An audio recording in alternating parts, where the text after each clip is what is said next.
Welcome to Penrose Learning, where we make understanding easy. You start by unlocking the lock with the current combination. Don't skip this.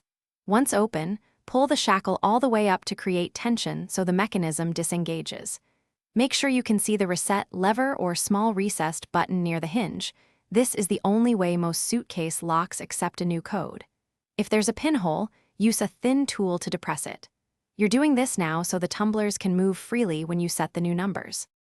With the shackle pulled and the reset engaged, press or flip the reset control and keep it held. That's the key action.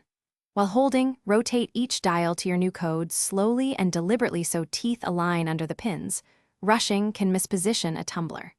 Release the reset control gently after all digits are set. This locks the new pattern into the mechanism. Make sure you picked a code you'll remember and write it down in a secure place before closing the lock.